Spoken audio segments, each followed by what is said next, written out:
Et on accueille notre première invitée de cette émission. On va parler médias et plus précisément de l'information à destination des plus jeunes d'entre nous. Le GDE, le Journal des enfants à 30 ans. On en parle avec Adeline Nonnet qui est avec nous. Bonjour. Bonjour. Vous êtes journaliste au Journal des enfants. Alors on peut peut-être resituer le JDE. Oui.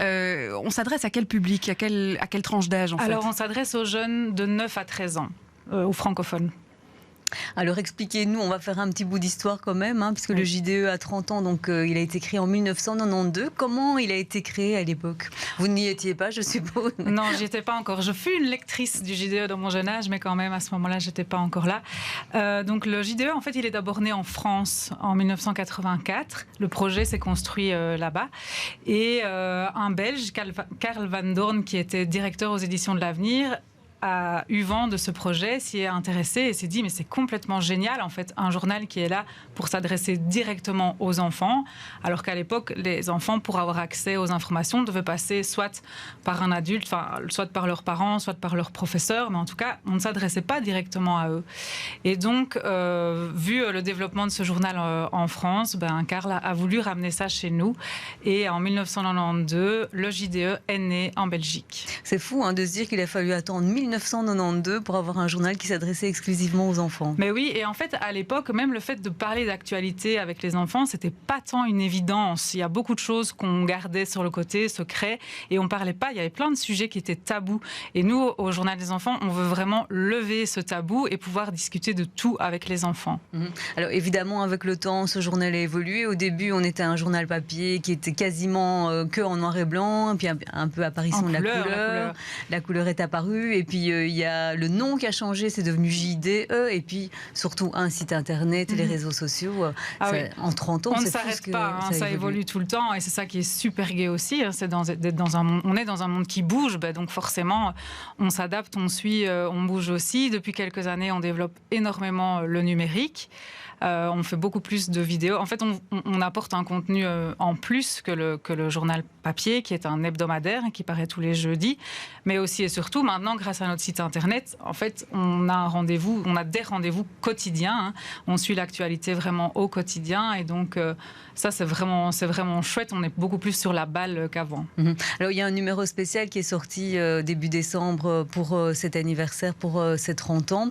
D'ailleurs, à cette occasion, vous avez réalisé un sondage, une enquête auprès des jeunes, on va en reparler, mais le premier article que vous faites, la première question que vous posez dans cette édition, c'est comment on fait un article pour les jeunes, et surtout, est-ce qu'un média pour les jeunes est différent d'un média pour les adultes? Et votre réponse est oui et non. Oui, c'est ça. En fait, c'est oui et non, parce que être journaliste au JDE, c'est exactement comme être journaliste pour tous les autres médias. Donc, notre but, c'est de trouver les informations, les vérifier, les analyser, les décrypter et puis les présenter à notre public. Ça, je pense que dans tous les médias, c'est la même chose. Nous, notre particularité, c'est notre public, qui est un public jeune. Et donc, notre manière de s'adresser à eux est légèrement différente. Déjà parce qu'on utilise tous les mots qu'ils comprennent. Et ça, c'est vraiment important pour nous, c'est d'être compris. Et aussi et surtout, de revenir toujours de poser le contexte de l'information et de revenir à son départ. En fait, nous, on considère que le journal des enfants, il doit être compris, chaque numéro doit être compris tout seul à part entière. Il ne faut pas de prérequis pour lire le JDE.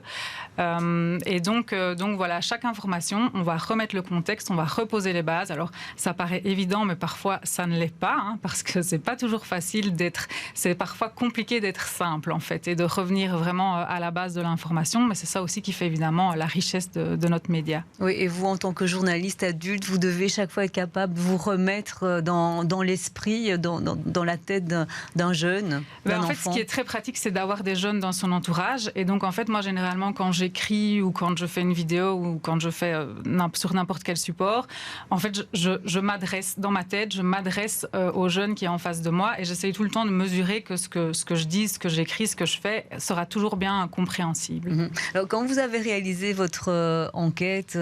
Donc c'était dans le courant du mois d'octobre. Il y a quand même 1500 jeunes qui ont répondu entre 7 et 17 ans. Ils ne sont pas forcément lecteurs du JDE. Il y avait des lecteurs et c'était ouvert à tout le monde. Des non-lecteurs. Et donc l'idée, c'était de vous faire une idée de ce qu'est le jeune. Enfin, évidemment, il n'y a pas un jeune type, mais en tout cas de ce qui les préoccupe, de ce qui les intéresse, de ce qui les inquiète pour l'avenir éventuellement. Mais donc forcément, nous, on s'adresse à eux, donc c'est important de savoir qui ils sont.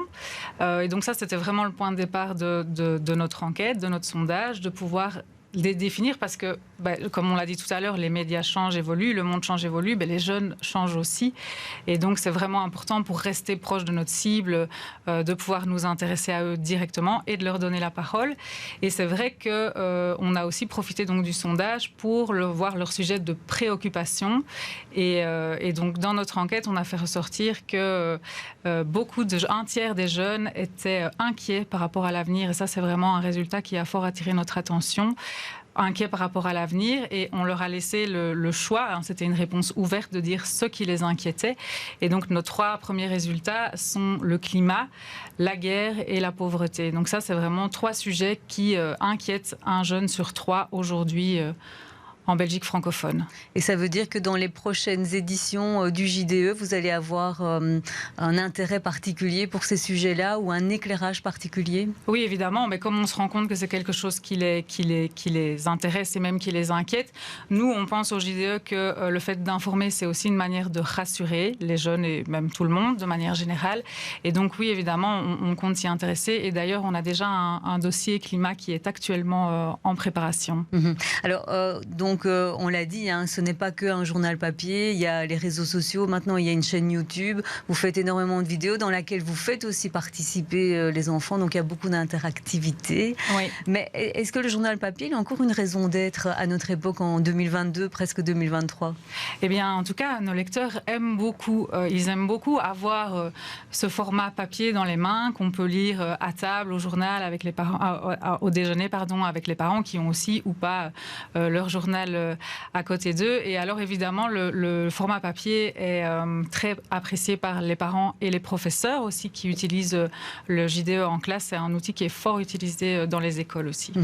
Et donc, il faut quand même le préciser, le rappeler, que les lecteurs de la presse, ces petits lecteurs, ce seront les lecteurs de demain et les citoyens de demain. Donc, ça fait vraiment partie de l'éducation aux médias. Oui.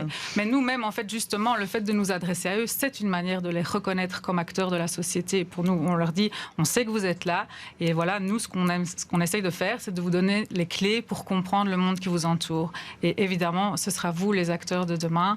Mais on vous donne les clés et puis après, vous en faites ce que vous voulez.